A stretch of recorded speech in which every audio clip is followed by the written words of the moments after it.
अगर आप क्वेश्चन उठा रहे हैं इसका मतलब है कि कमी है। देखिए, अगर कमी है तो मेरा मानना है जो भी सरकार हो लोकतंत्र में, अगर कमी है उसे स्वीकार करना चाहिए। तो भारतीय जनता पार्टी की जो योजनाएं हैं एनडीए सरकार की, मुझे उसकी बखूबी जानकारी है, मैंने लागू कराया है और मैं बेहतर ढंग से कर सकता हूँ। अखिल भारतीय माइंडसेट मतलब मेरे लिए राष्ट्र है, मुझे जाति तो दिखती ही नहीं है, लेकिन चूंकि वो सच्चाई है कि पार्टी मुझे टिकट देगी और मैं लड़ूंगा और मैं पूरे क्षेत्र की बेहतरी के लिए, जिले की बेहतरी के लिए, राज्य के विकास में योगदान दूंगा। मेरे अंदर वो ऊर्जा है, वो अनुभव है। और फिर बिहार सरकार में काफ़ी नौकरियां किया, 4-5 नौकरियां छोड़ा, फिर सिविल सर्विस किया। मैं अपने विभाग में बड़ा बदनाम रहा हूँ कि छुट्टी बहुत लेता है घर जाने के लिए। तो मैं अपना गाँव आते रहता हूँ साल में 2 बार 3 बार। IAS का एग्जाम पास करने वाला मैं अपने क्षेत्र का पहला स्टूडेंट था। ये 3 बार आर्मी कमांडर अवार्ड मिला है, ये किसी को 1 बार भी नहीं मिलता है। 3 बार क्यों मिला है? मेरी कर्तव्य निष्ठा और मेरी ईमानदारी और मेरी सवाल है उनको कन्विंस करना। जब तक आप उनको कन्विंस नहीं करेंगे, उनको फ़ायदा नहीं होगा, तो इतना बड़ा पूंजी क्यों लगाएंगे आपके यहाँ। और उस पूरे शहर को हमने जो जल प्रदाय सिस्टम दिया वो एक अनोखा है और वहाँ के लोग मुझे याद करते हैं। हर घर में लोग मेरा नाम लेते हैं। व्यक्तिगत रूप से अपने बारे में बताऊँ, मैं बोलता कम हूँ, करता ज़्यादा हूँ। तो यहाँ बिहार में जो भी मैंने देखा, हर पार्टी के लोग या शीर्ष नेता भी बोलते बहुत हैं, बोलना कम चाहिए, आपको काम में ध्यान देना चाहिए, अपनी जिम्मेदारी। नमस्कार, हेडलाइंस बिहार देख रहे हैं। मैं हूं अखंड ज्योति। देखिए, विधानसभा चुनाव में महज कुछ महीने बचे हैं और उससे पहले तमाम पार्टियां हो या फिर गठबंधन, सभी लोग जुट चुके हैं और इसमें दावेदार जो हैं वह भी मजबूती से अब पेश आने लगे हैं। देखिए, इस वक्त हमारे साथ DN यादव हैं और यह भी सिकटी विधानसभा सीट से मजबूत दावेदार माने जा रहे। भारतीय जनता पार्टी से इनकी बातचीत चल रही है, यह भी बातचीत कर रहे हैं। यह पहले कई राज्यों में सेवा दे चुके हैं, सेना के अधिकारी रह चुके हैं। हम इनसे सीधे बातचीत करेंगे। क्यों, आखिर क्या वजह है कि सेना के अधिकारी थे, अचानक से आप BRS लेकर आते हैं और राजनीति में आना चाहते हैं? आखिर वजह क्या है? जी, आपने कहा सेना का अधिकारी। मैं बता दूं, मैं 1997 सिविल सर्विस बैच का ऑफिसर हूं, IAS अलाइड में, भारतीय रक्षा संपदा सेवा। अभी मैं पिछले 6 साल से निदेशक रक्षा संपदा मध्य कमान लखनऊ था, रक्षा मंत्रालय में। और आपने कहा कि राजनीति में आने के कारण 2028 में मेरा रिटायरमेंट था। 3 साल पहले ही मैंने इस्तीफा दे करके राजनीति में आने का फैसला किया है। मुख्य वजह देखिए यह है कि मेरी जन्मभूमि है सिकटी।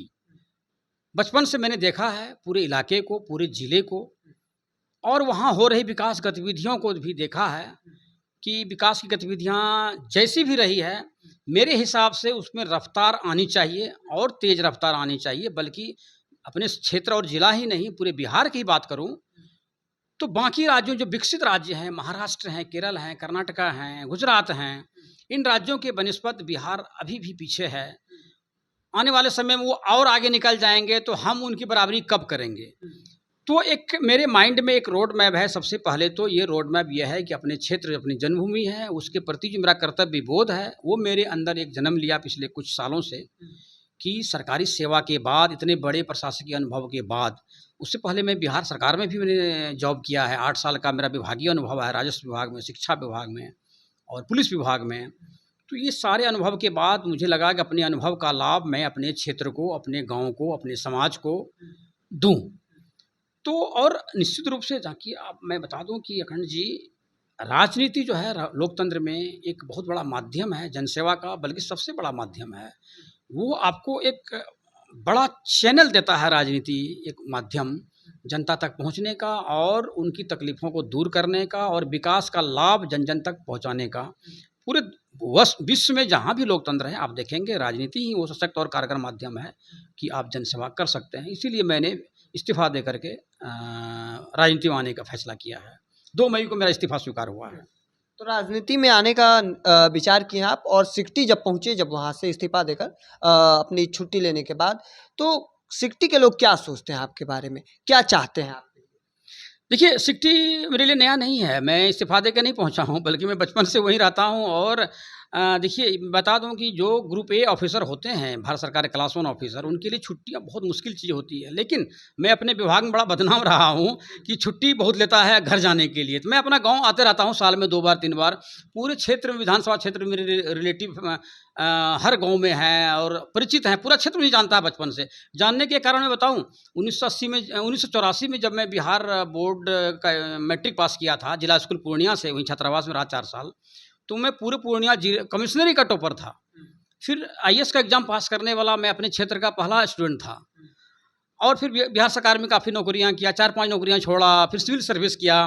तो एक मेरी एक छवि है उस क्षेत्र में कि ये आदमी प्रतिभा संपन्न है और जज्बाती है और ईमानदार है। आप देख रहे होंगे मुझे 3 बार आर्मी कमांडर अवार्ड मिला है। ये किसी को एक बार भी नहीं मिलता है। 3 बार क्यों मिला है? मेरी कर्तव्य निष्ठा और मेरी ईमानदारी और मेरी इंटीग्रिटी देश के लिए जो मैंने किया उसके लिए मिला है।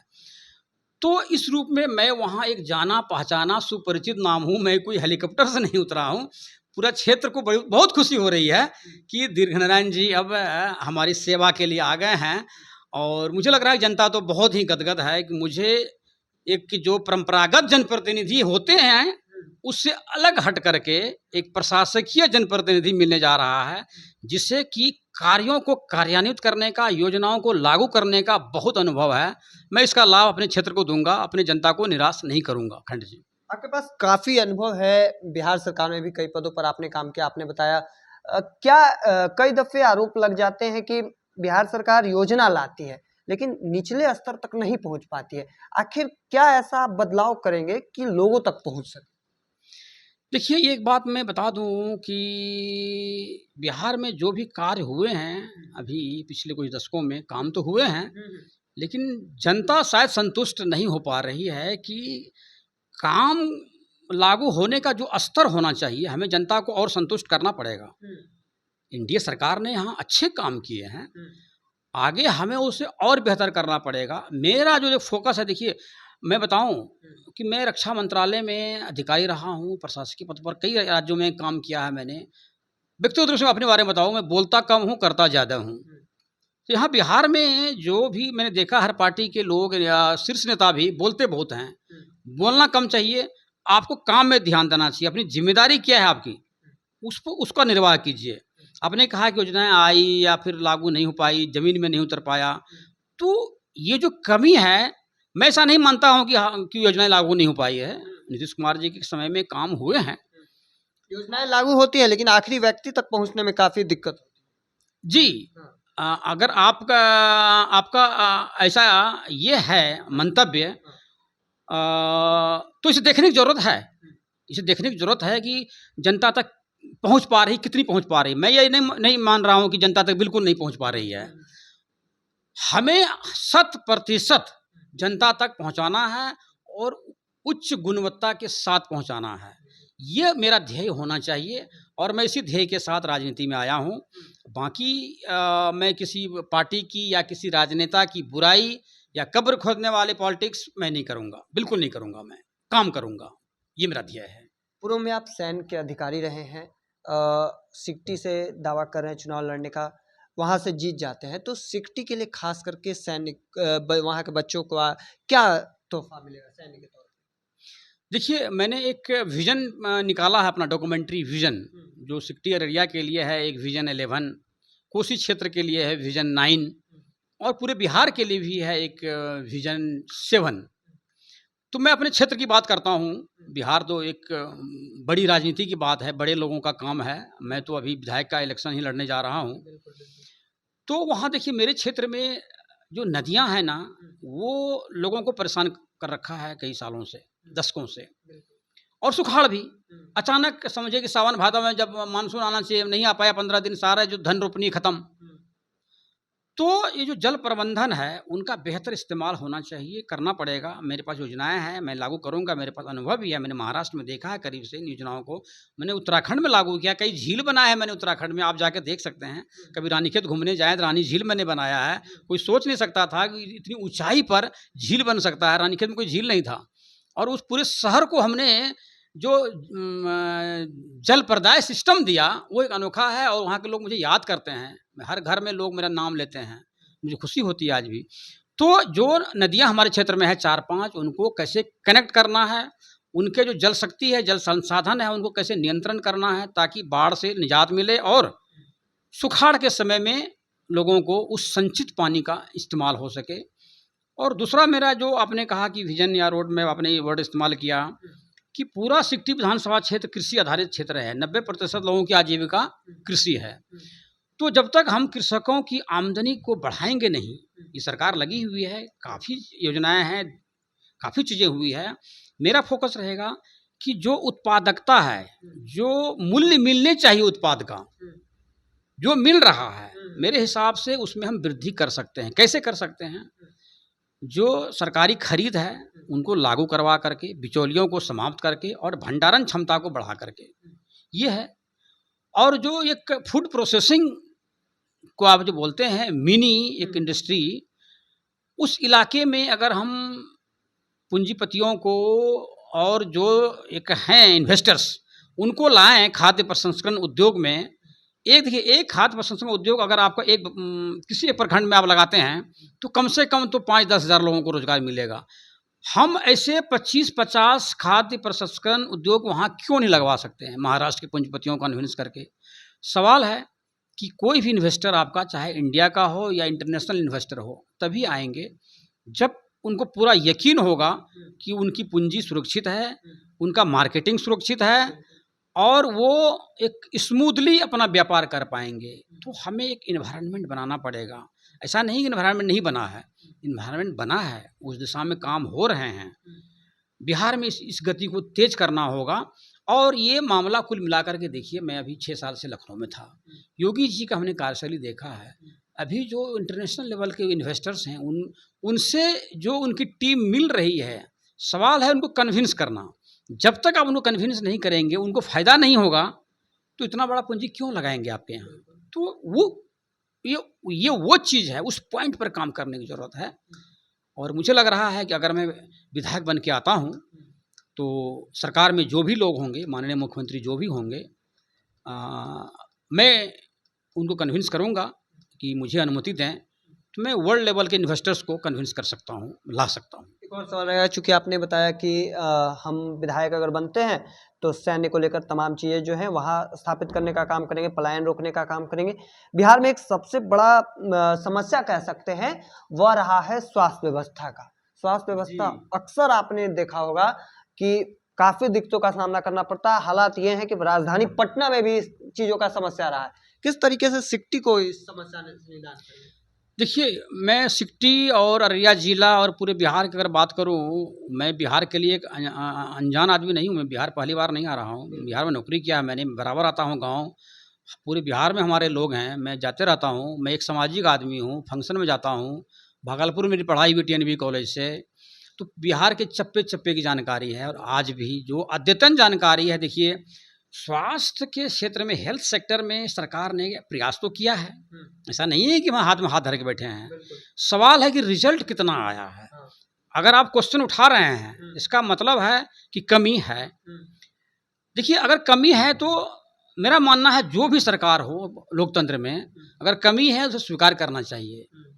स्वीकार करके आप एक कह सकते हैं कि अपने मानव जो मूल्य है आपके अंदर सन्निहित, उसको आप बढ़ाते हैं। सच में आप जनता के सेवक होते हैं अगर कमी को स्वीकार करते हैं।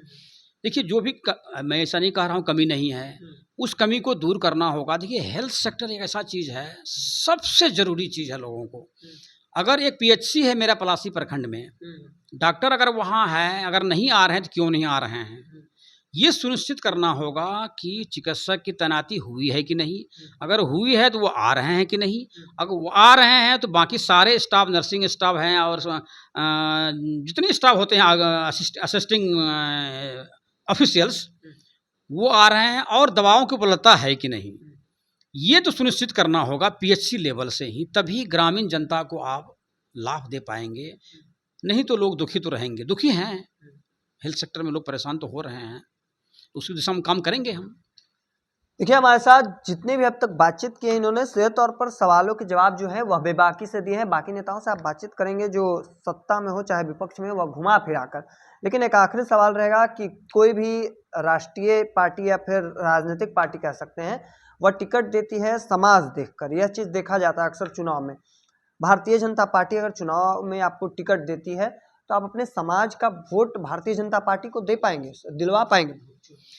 देखिए, अगर मैं भारतीय जनता पार्टी में आने का निर्णय लिया है मैंने, ये बता दूं कि मैं पिछले 6 साल से निदेशक रहा हूं मध्य कमान लखनऊ में। माननीय रक्षा मंत्री जी का लोकसभा क्षेत्र है। मैंने उनकी कार्यशैली को देखा है, उनके जो प्रोजेक्ट्स हैं उनका कार्यान्वयन कैसे हुआ है, उनके समारोह को मैंने अटेंड किया है, संचालित कराया है। तो भारतीय जनता पार्टी की जो योजनाएं हैं एनडीए सरकार की, मुझे उसकी बखूबी जानकारी है, मैंने लागू कराया है और मैं बेहतर ढंग से कर सकता हूं। तो इसीलिए मैंने भारतीय जनता पार्टी में आने का निर्णय लिया है और ये मेरा निर्णय अटल है। मेरी धर्मपत्नी जुगनू देवी जी पहले से ही भारतीय जनता पार्टी से जुड़ी हुई है। मेरठ में भी, पुणे में भी संगठन में काम करती रही हैं। तो मेरा पारिवारिक माहौल पहले से ही रहा है। आपने कहा कि अपने इस बिरादरी का वोट, देखिए बिरादरी वाली बातें बिहार में आके शुरू होती है। मेरा तो एक अखिल भारतीय माइंडसेट है। मैं जाति सच कहूँ तो अखंड जी बता रहा हूँ, अखिल भारतीय माइंडसेट मतलब मेरे लिए राष्ट्र है। मुझे जाति तो दिखती ही नहीं है, लेकिन चूंकि वो सच्चाई है तो मैं आपको बता दूं कि सिकटी में किसी भी जाति के लोग हो, कोई भी गांव हो, हर गांव के लोगों में एक ही बात है कि इस बार का विधायक अलग होना चाहिए। और दिव्या यादव जी, मैंने बताया कि मेरे बारे में हर गांव के लोग मुझे जानते हैं और सब ने मन बना लिया है कि इस बार तो बस हमें ऐसा ही विधायक चाहिए। तो सिर्फ यादव जाति की बात छोड़ दीजिए, यादव जाति तो कोई बात ही नहीं है, हम तो समाज से हैं ही।